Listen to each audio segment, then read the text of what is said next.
I should perhaps start by managing your expectations and clarifying the question, first in terms of scope.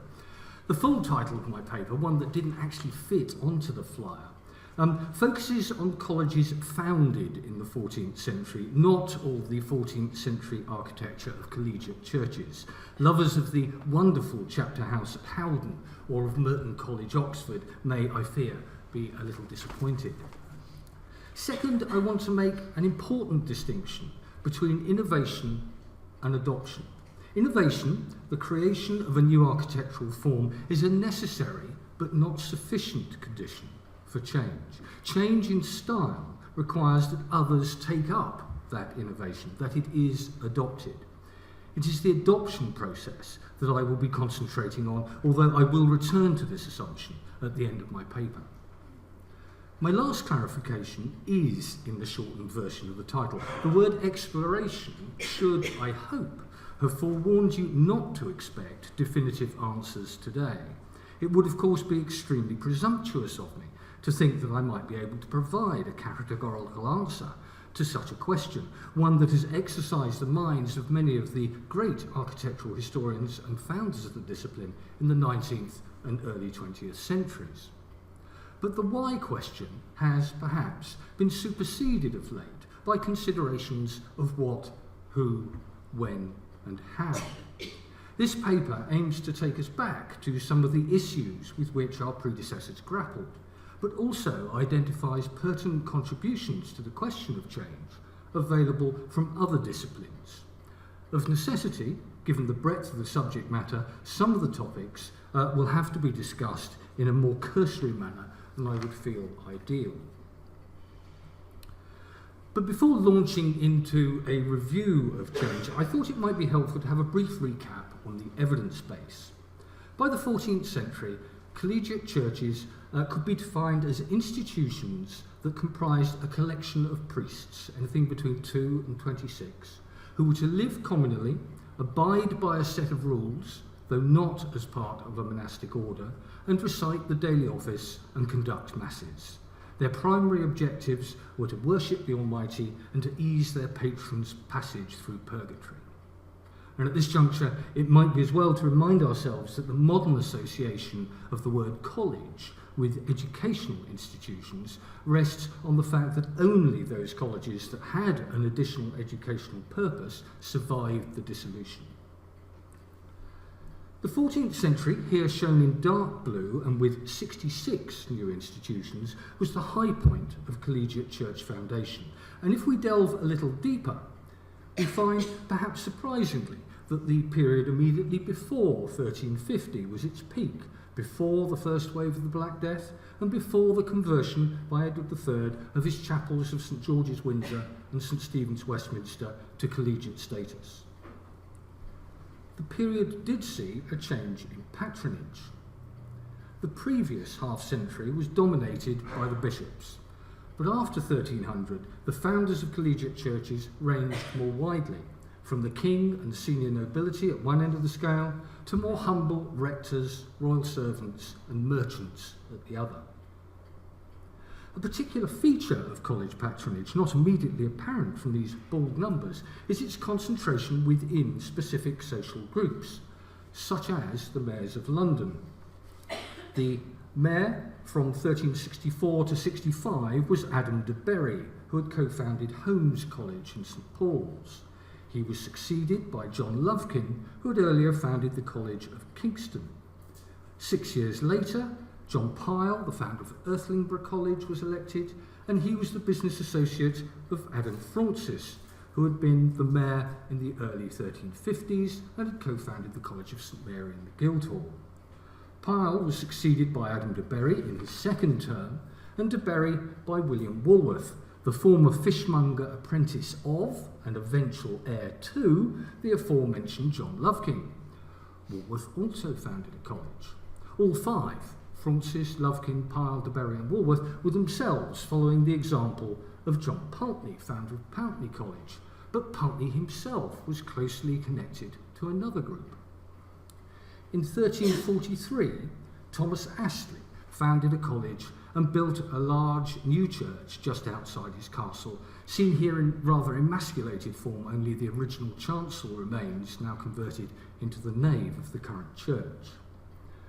The college ordination instructs the priest to say prayers for Astley and his family, but also for his near neighbour, Sir William Clinton, who had founded a college at Maxstoke in 1331, for the Bishop of Winchester, John Stratford, who, as well as being an associate of the mayor, John Pulteney, had founded a college at Stratford-upon-Avon in 1336, and for the patrons of the college at Warwick, Thomas Beauchamp and the previous Earl, Guy Beauchamp, who was Thomas Astley's father-in-law. Astley's sister married Ralph Bassett, who, as by now might have been expected, founded a college at Sapkirk in 1362. A similar arrangement pertained at Kirby Bellards, involving its founder, John Stratford, again, the Earl of Lancaster, and Robert de Holland, the founder of the college at Upholland. On the ecclesiastical side, the bishops of Exeter and Winchester were, between them, responsible for founding a total of 14 colleges, 7 in the 14th century. While we're considering networks, I would like swiftly to re-examine the oft-argued connection between college foundation and the Order of the Garter.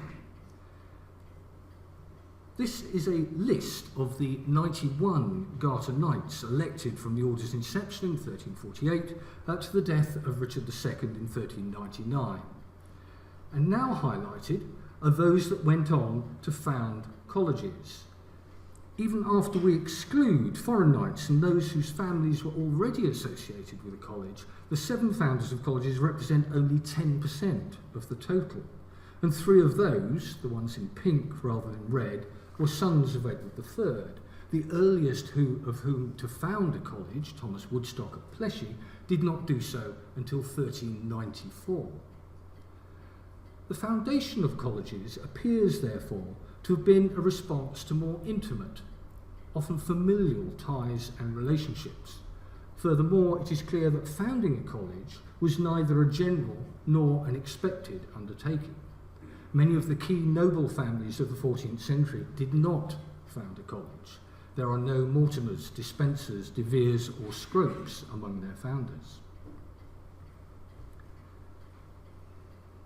The 14th century collegiate churches make a particularly suitable group for the purpose of examining change.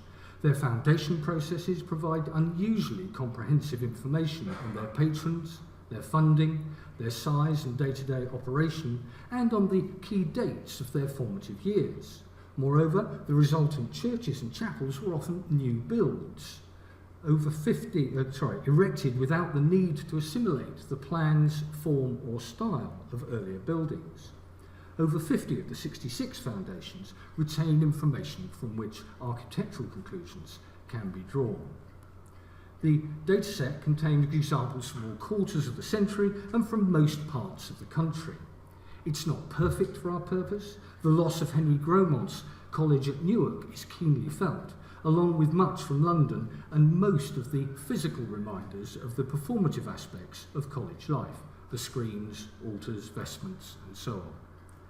Nevertheless, what remains is an extraordinarily rich source of information, whether in the tracery of the Carnary Chapel, the idiosyncrasies of Ottery St Mary, the microarchitecture of Cobham shown here, or at Arundel or Ingham, the grandeur of William Wykeham's colleges, or the more humble delights of, in a clockwise direction starting top left, Sutton, St Michael Penkerville, Kingston, Cotterstock, and in the centre, Thompson.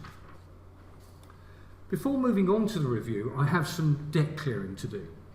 There are some approaches to architectural change that I'm not going to address today, as they are not immediately pertinent to the 14th century. Technological developments, for example, were crucial in the 12th century, but not so 2 centuries later, notwithstanding the considerable technical accomplishments being uncovered by Alex Buchanan's work on the construction of net vaulting. Similarly, liturgical changes, such as the adoption of the use of serum or the implications of the Fourth Lateran Council, had in the main been accommodated by the start of the 14th century. I've not found any major architectural implications arising from during the 1300s from the development of polyphony or the Feast of Corpus Christi. And I will not be considering the influence of allegory and iconography as, again, the propositions of light metaphysics or the circumstances explored in Panofsky's scholasticism or Emil Mahl's Gothic image are not obviously at work, or at least not thought to have changed markedly in the period under consideration. For different reasons, I'm not going to attempt a Regal-inspired teleological exposition of change as the inevitable internal development of form, partially, primarily, as the change from curvilinear to rectilinear observed in the 14th century does not seem to fit such a model. Nor on similar grounds will I reproduce the grand conceptions of Frankel, von Simpson and Sedlmayr. This still leaves a large field, and in order to provide some structure and signposts, I will start with the more general and conceptual models and work towards explanations with a more empirical flavour. Let's start with boredom. A theory of change associated most directly with Adolf Görler, writing in the 1880s.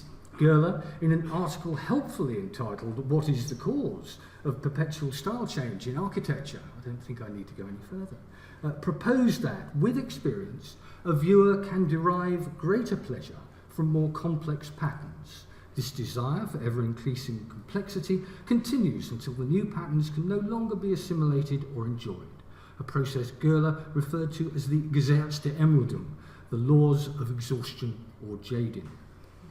At this point, satisfaction can only be regained through a return to simpler geometric forms.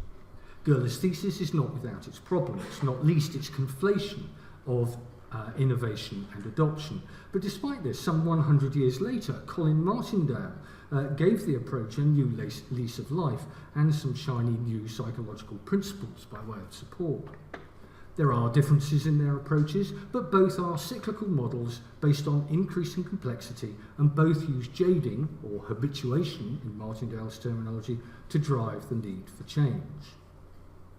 But if we look for signs of an exhausted style in the architecture of collegiate churches between, say, 1330 and 1360, we don't find it. Variety continues to be the hallmark of the designs of these colleges. For example, in the crossing arches at Schottersbrook, with the shafts and a continuous order to east and west, but squared piers with crisp rectilinear decoration on the north and south. The substantive differences between the broadly contemporary colleges at Astley, Ottery, St Mary and St Mary the Less in Cambridge do not suggest that patrons or their masons were short of new ideas or exasperated by the sameness of their new foundations.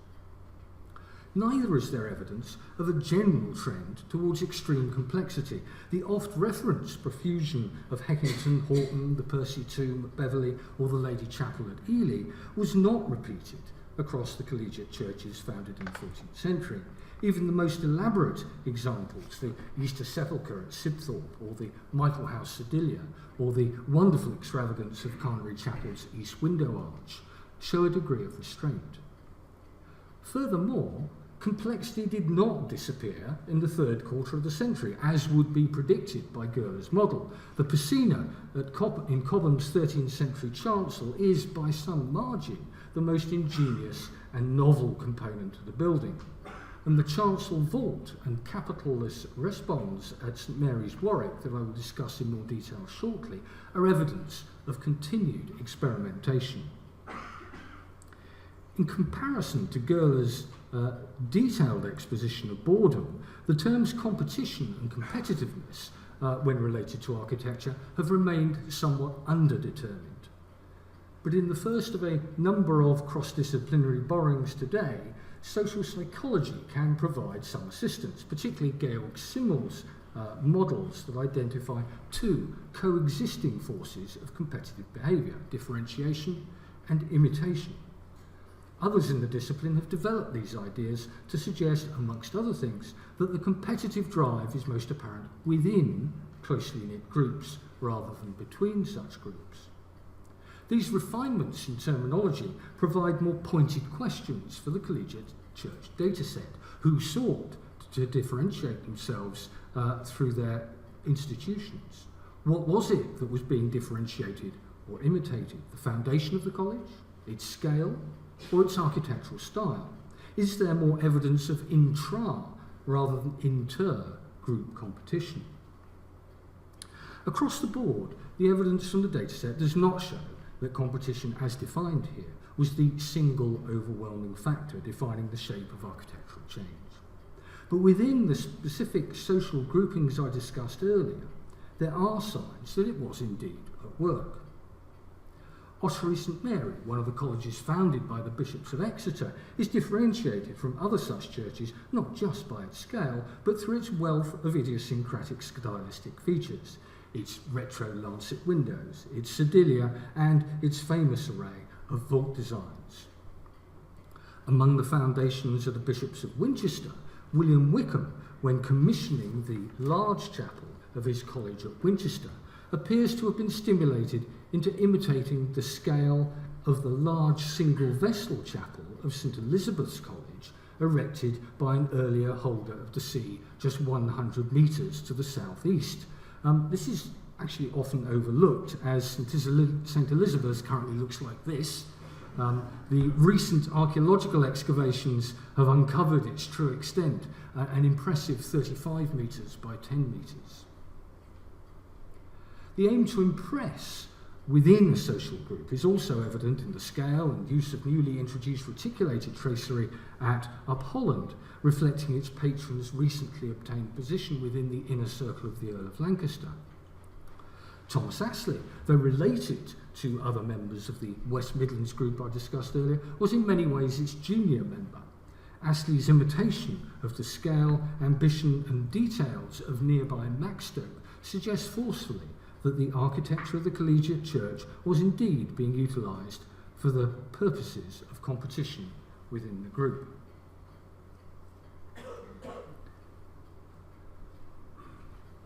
In the interest of time, I'm going to skip over fashion theory.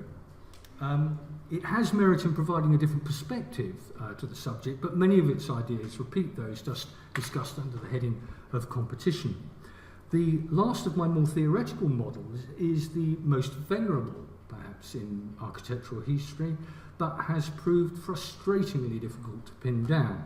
The idea that change in style can be linked to changes in the culture in which it was formed. Ernst Gombrich articulated a number of generic difficulties with this approach, not least the inconsistency of cultural output across all the arts of a particular period, a criticism illustrated in the 14th century by courtly dress moving towards greater elaboration and fussiness, whilst architecture is generally conceived as working in the opposite direction.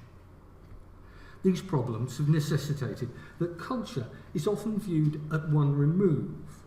Thus, it is the cultural and societal implications of specific events, such as the Black Death, that have often been substituted for attempted delineations of general culture. But even with this modified approach, connections between the Black Death and the arts are hard to find. Both manuscript illumination and Middle English poetry, the latter a medium of cultural expression one might expect well able to provide allusions to the disaster, are characterised by a surprising lack of reference to the Great Pestilence.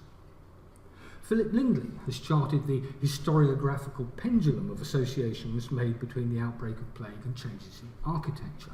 But importantly, his concluding connections are based not on a cultural shift triggered by the onset of the disease, but on the ensuing cost rises and the practicalities arising from the demise of a number of senior masons, both of which I will discuss shortly.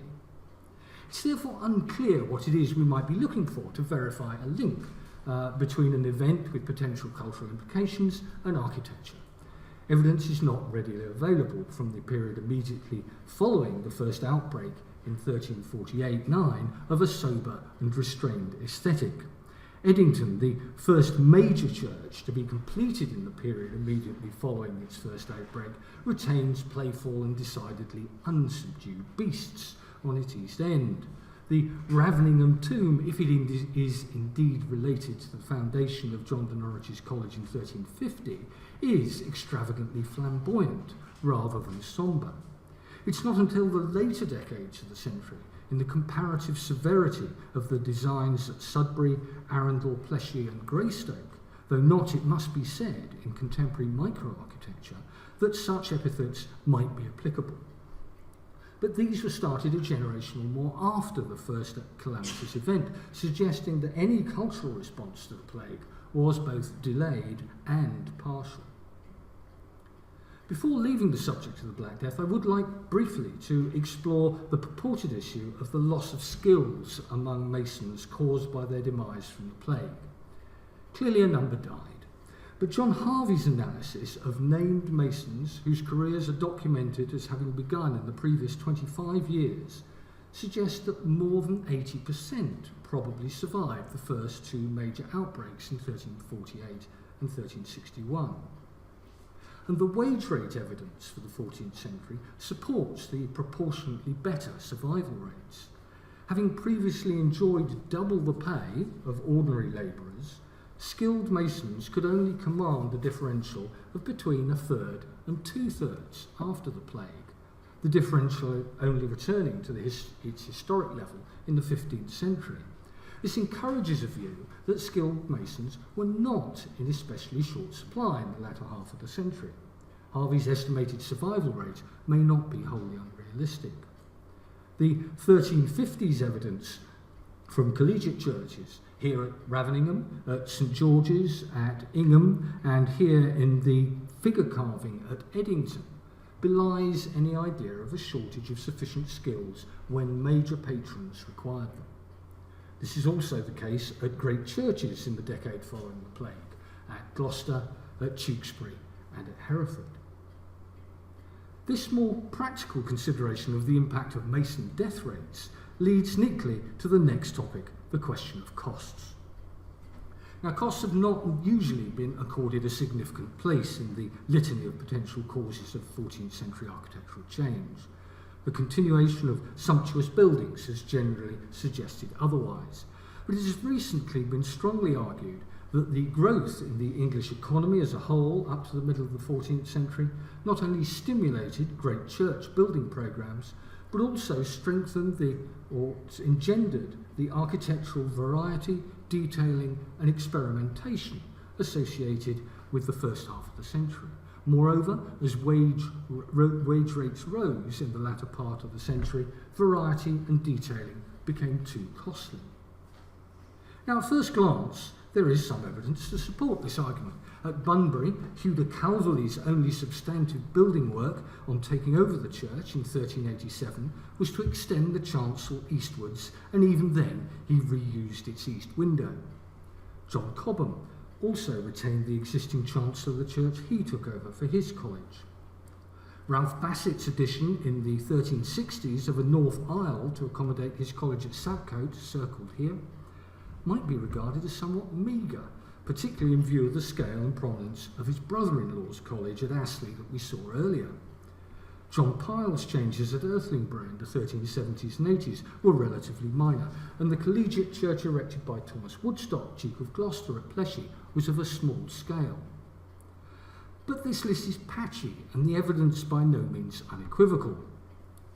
The tall tower of Pyle's college buildings at Earthlingborough does not suggest cash constraints, while the comparatively large size of the eventual endowments for Cobham's College, together with the abundant microarchitecture of its commemorative brasses, sedilia and piscina, do not encourage ideas of stinting on cost grounds, even if the timing of funding was fairly protracted.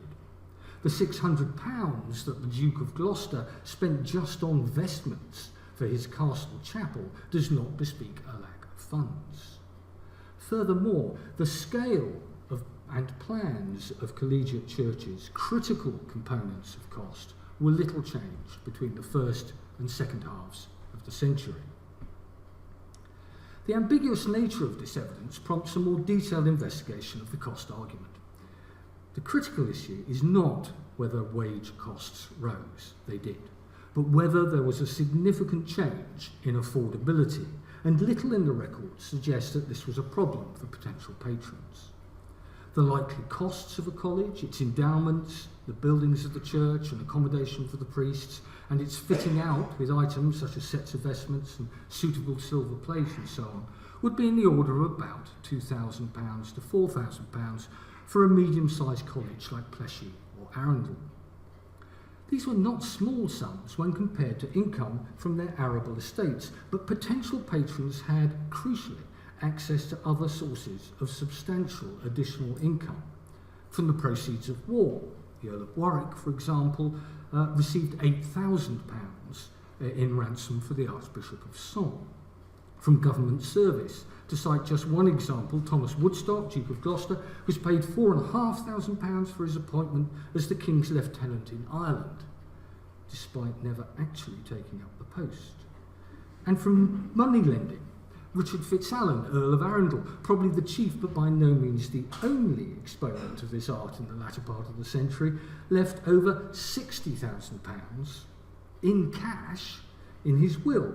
So it's difficult to make a case for lack of funding, leading to the decidedly pared back look of Arundel Church with its plain double chamfer nave arcade and flint exterior walls, or, judging from what remains, the small, unadorned nature of Woodstock's college at Pleshy. Colleges appear to have been affordable for the patrons they attracted, and against the sums required, in the order of thousands of pounds, I wonder whether the cost savings of carving and setting out more rectilinear tracery, as opposed to curvilinear variants, probably measured in tens of pounds, or at most 100 or so, and thus representing about 2 or 3% of the total cost of founding a college, whether such savings would have been a critical consideration. In completing a review, I'd like now to consider two perspectives that have underpinned, often implicitly rather than explicitly, much recent debate concerning the 14th century, the regional and centre-periphery approaches. And I'll do so by focusing on their ability to explain perhaps the most distinctive collegiate church of the latter part of the century, St Mary's, Warwick, refounded by Thomas Beauchamp, the Earl of Warwick, in 1367. There are limited, indisputable regional precedents for St Mary's. It's tempting to include Henry Gromont's Newark, founded over a decade earlier, but I think we should be wary of this. In reality, little is known of the Duke of Lancaster's church. The only clue we have of its interior decoration, for example, is that its vault was eventually heavily bossed, a feature emphatically unlike the unbossed vault at Warwick. Furthermore, the best example we have of a 1350s collegiate church, one also built for a key figure of Edward III's court, is Eddington, and that does not look anything like St Mary's, Warwick at all. Regional precedents for Warwick's Untitled Chapter house might be found in Lichfield's Lady Chapel at Kenilworth, or perhaps most instructively at St Mary's Priory Church in Coventry. But the majority of the regional resemblances are from later periods, with similarities with Warwick's tracery at the Great Hall at Kenilworth, at St Michael's, Coventry, and at the Wilcot Chantry Chapel at North Lee. Worcester Priory provides other examples in the remodelled chapter house windows, which correspond to the now lost nave windows at Warwick, and in the East Cloister Walk, most particularly the octagonal centres of the Tierceran vaults, the entrance to the chapter house, and, shown here, the curvilinear blind tracery patterns to its side panels. Indeed, the Earl of Warwick's mason is recorded as working in the priory in 1392-93. These regional connections fail, however, to account for many of the most distinctive elements at Warwick: the east window, the finely detailed linear moulding of its mullions, the transversal battlements, and the skeletal ribs and capitalless response of its vaults. Now, extending our concept of regional further to the southwest, to Gloucester, picks up perhaps the prominent Y to the tracery and interior panelling. But for the skeletal ribs, one needs to go either further to the west, to Bristol, or even to St David's, or travel in the opposite direction to Lincoln, or for larger scale examples, replicating Warwick's mouchette insertions, to Peterborough, or the choir screen at Southall Minster, erected in the 1330s. And in order to embrace just some of the disparate elements of St Mary's, Warwick, the concept of region has to be a particularly elastic one. Does the centre-periphery model fare any better? There are, of course, potential overlaps between the two approaches, depending on how one allocates Gloucester, Kenilworth or Newark, but for our purposes here, the centre is taken as Westminster and Windsor. St George's, Windsor did have a polygonal apse, and the oratory chapel at St Mary's mimics the position of a similar private chapel at St Stephen's, Westminster. But in terms of plans and exteriors, there's seeming little connection with Warwick. Elements of the interiors are, however, shared. The high sills and elaborate stalls of St Mary's might have evoked the arrangement in St George's, the home of the Order of the Garter, and the vaulting of Warwick's oratory chapel exhibits aspects of the design, though certainly not its scale, of the Arary porch at Windsor. But it is St Stephen's that provides the most striking examples, with Warwick's blocked lower windows, the battlements, and the prominent use of panels, often combined with ogis, not by any means a direct copy, but perhaps enough to satisfy Krautheimer's sense that an allusion to the royal chapel turned college was being made. Now, as many of the centre's connections preceded St Mary's and most of the regional ones followed, it's tempting to combine the two approaches. In such a formulation, the centre, Westminster and Windsor, initiated change that was then introduced to the periphery, for example at Warwick, and then subsequently modified and disseminated in the region to, for instance, Worcester and Coventry. The King's impressment of masons and the assumed availability of a wide range of drawings in the Office of the Royal Works have underpinned this approach. Such a model is attractive and, as we have seen, a not insubstantial body of evidence can be brought forward in its support in regard to St Mary's. But, and it's a big and somewhat surprising but, the combined model does not explain the surviving macro-architecture of any other collegiate church built in the latter half of the 14th century. The Collegiate Church at Arundel, built in the 1380s and similar to St Mary's in the wealth and status of its patron and in its size, cruciform design and parochial function, has virtually nothing stylistically in common with the Warwick Church, whether in its east front, window tracery, its interior elevations. Only in the micro-architecture of its choir stalls and pulpit, both almost certainly separately commissioned works, are there details common to Warwick and Westminster, such as the array of panels behind O.G. gables. The wooden chancel vault at Arundel shares a sense of adventure with the Warwick stone vault, but with its proto-fan design, parallel ridge ribs, elaborate cusping and multiple bosses, none of its details. And the combined model has no adherents among any of the other 22 collegiate churches founded between 1350 and 1400, for which evidence remains. The interior panelling of Warwick, perhaps its most conspicuous appropriation from Westminster, has no comparanda in earlier churches at Eddington, Kingston or Ingham, or contemporary ones at St David's, Wingfield, Sudbury, Winchester or New, or later ones at Greystoke, Bunbury, Irthingburgh, Pleshy or Maidstone. The same is true of St Mary's bold east front. There are no other examples of its blind tracery panels, decorative niches and quatrefoil edge gable in any other collegiate church from the latter part of the century. It's difficult, therefore, to view the combined approach as a general model for late 14th century church building, even though there was clearly a strong central influence in the production of micro-architecture. So what can we take from the review so far? And again, I'm sorry that I've not had to skip over some of the additional evidence that is available.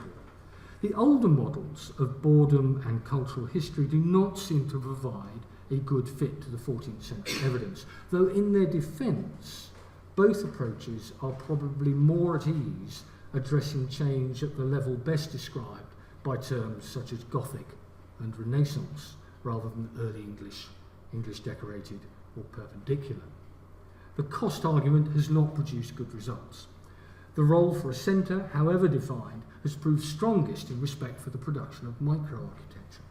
Social networks do appear to have been particularly important, and competitive differentiation and imitation were clearly at work, particularly within groups. No single approach would appear to provide a complete solution. But of course the historiography of architectural change should have alerted us to this. There is a recognition, for example, in Voslin's well-known dual root of style, or in some of the glosses applied to their theories by Gerler, Bonny and others, that there is no single answer, that any explanation has to be capable of encompassing multiple causes of change. So, have we reached a dead end in respect to the why question? There are reasons to think not, and the first hint of this comes from some of the techniques that I have found helpful in analysing the collegiate churches, tools derived from other academic disciplines. I'll introduce just 3 related examples. First is a revised definition of change. The traditional approach is to identify examples of the alteration of a motif and to focus attention on these. A complementary approach, one derived from the biological sciences, is to follow the proportion of occurrences of the motif over time, thus making use of the entire data set without favour or selection.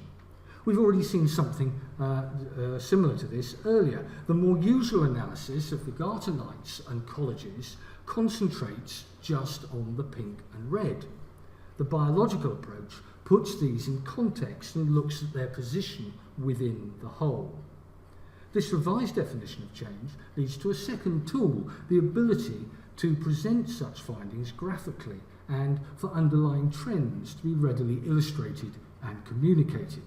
Here is what I admit to be a very nerdy example of such a frequency distribution. The percentage of collegiate building campaigns in each quarter of the century deploying octagonal terminations to shafts in window splays. The graph illustrates not only the starting point, second quarter, but also the pace of change, comparatively fast, with all campaigns using this trait as early as the third quarter. And combining it with the graphs of other motifs, often considered elements of the same package of architectural changes, one might be able to discern the rather more spasmodic, individual and slower introduction of these various elements over time. And this leads to a third tool. Going back to our original example, the shape of the graph mimics the very general finding from almost all studies of the diffusion of ideas, from the natural sciences as well as the social sciences, that change exhibits a sigmoidal or S-shaped curve of adoption over time. It starts slowly, it accelerates, and then it tapers off. Now, these are valuable analytical tools in their own right, able to provide insights not available from other more traditional forms of analysis, but they also point to the potential applicability of other models of change, models from the other academic disciplines that regularly use the tools that I've just described. The approach that has done more than any other in the social sciences to examine how a new idea is taken up by others over time, with over 4,000 studies to its name, is innovation diffusion theory, consolidated by Everett Rogers in the 1960s for investigations into the adoption of new forms of seed corn in the American Midwest. Diffusion theory has developed a range of ways of describing and predicting various elements of change. I'm going to elaborate just one, the characteristics of an innovation that purportedly predict whether it will be adopted. And I'm going to test this using what I believe to be one of the most overlooked examples of architectural innovation from the 1340s, the double tomb of William Trussell's College Foundation of Shottersbrook. Now, in some ways, with its varied curvilinear tracery, Shottersbrook is the archetypal small deck church, albeit with the surprising mix of crossing arches we saw earlier. But nothing, perhaps, prepares us for the founder's tomb in the north transept, distinctive in both its conception as a single unit and in its execution. The long battlemented facade, the row of cusped saltires, the central open gable, and, moving in closer, a cloister-like space with a complex vault of conoids and cusped falchions. This, I hope you agree, is a bravura piece of microarchitecture, and for the 1340s, a decidedly innovative one. But as far as we can tell from the surviving material, its design was never copied. Can diffusion theory's characteristics of adopted innovations help us determine why? There are 5 that need to be considered. First, can the new innovation be tried out without large investment or commitment? The tomb's small scale suggests a positive answer. In fact, this factor could help explain why microarchitecture appears to play such a large part in the development and transmission of architectural ideas and forms. Next, can it be seen? Shottsbrook was a small college founded by a minor member of the king's household and unlikely to have been much visited. And the tomb's most innovative features, its conoidal proto-fan vaulting, was reserved primarily for the recumbent effigies of William Trussell and his wife. Is the tomb's design compatible with contemporary forms? Possibly. The vault's ridge rib, for example, provides continuity with established motifs, though whether the relatively unusual end-on-end design and its position in the north transept were thought compatible might be more debatable. Moving on, how difficult was the tomb to produce? The vaulting and blind tracery might have been a marginally greater challenge to the mason than much contemporary tomb construction, but not, I feel, to an insuperable degree. The last of the 5 characteristics is the most important for diffusion theory: the degree to which the tomb's design was better than what was available before, its so-called relative advantage. But better than what? Better how? The new grain adopted by farmers in the American Midwest gave better yields and disease resistance. This was objectively and rationally provable. But in architecture, this characteristic simply opens up earlier debates. Was it better in solving the architectural problem? Did it enable the patron to compete with his peer group? Did it better reflect the prevailing culture? We are, I fear, back exactly where we started. My rather crude mechanistic running score is therefore unable to reach a conclusion. As a way of reminding us of the importance of visibility and the ability to test ideas on a small scale, particularly pertinent given our observations on the role played by microarchitecture, this analysis is undoubtedly useful, but as a possible answer to the why question, it falls short. In particular, its economic orientation does not translate well into an aesthetic subject. Undaunted, I offer one final cross-disciplinary incursion, and this from the biological sciences, from which my revised definition of change was taken. This is still, I have to say, work in progress, but it follows a train of thought already taken up by archaeology to analyse changes in pottery decoration.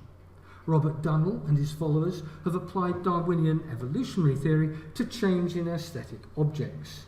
Their objective has been, and I quote, to furnish an account of the mechanisms that cause stylistic variation.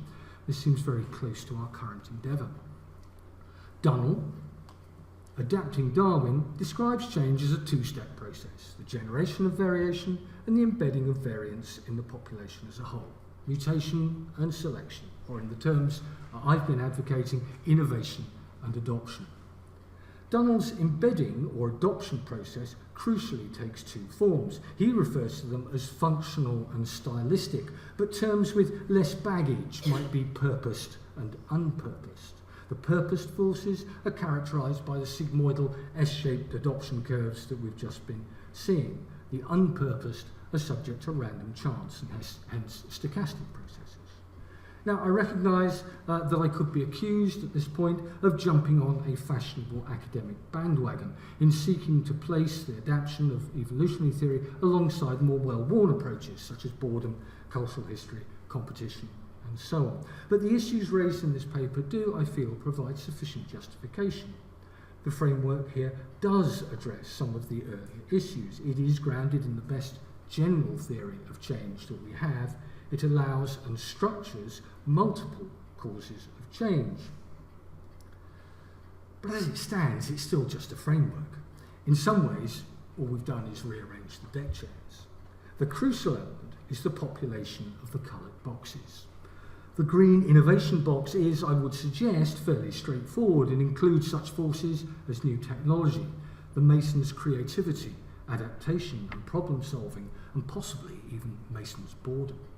The red unpurposed box comprises the unpremeditated, the unpredictable, and the purely reactive, the requirement to replace a master mason following the Black Death, or simple unmediated aesthetic preference. I want a tomb like that, please.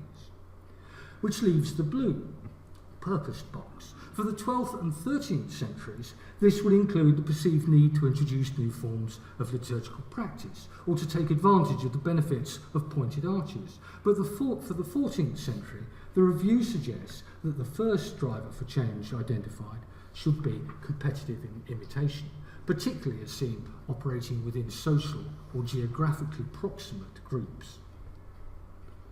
Worcester Cathedral Priory, in the latter part of the 14th century, provides two diverse examples, but both exhibiting the importance of the sort of social networks discussed earlier under the topic of foundation of colleges. The architecture of its western transepts, with its stuck-on grid, conjoined quatrefoils and added leons, imitates the fellow Benedictine Great Church down the Severn Valley, Gloucester Abbey. But the East Cloister Walk and refurbished Chapter House discussed earlier reflect the close associations between the Cathedral Priory and the Earls of Warwick and their collegiate church at St Mary's. Within a short space of time, different architectural ideas from different sources, but with a similar rationale, imitation within a social group.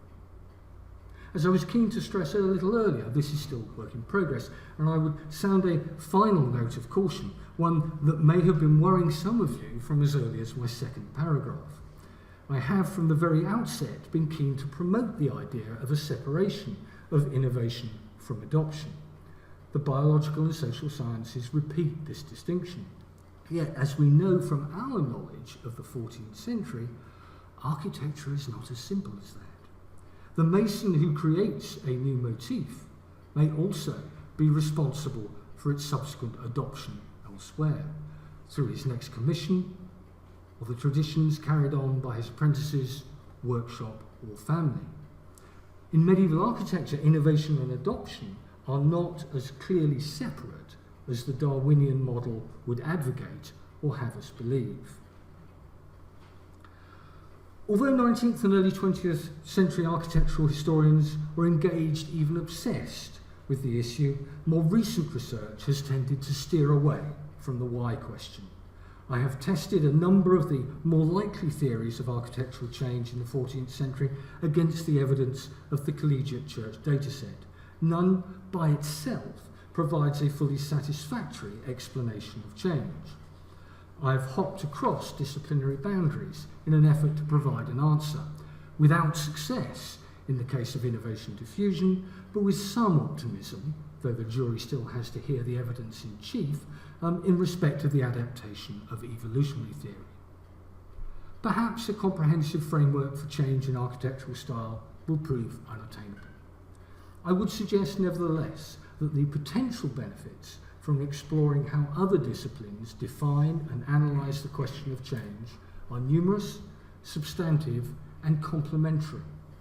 The clarity provided by an initial distinction between innovation and adoption, the importance of tightly knit social networks and mechanisms for analysing these, the S-shaped curve of adoption over time, the frequency distribution definition of change, the ways of incorporating chance into the analysis. All these can, I believe, be usefully deployed in our ongoing exploration of why architectural style changes. Thank you.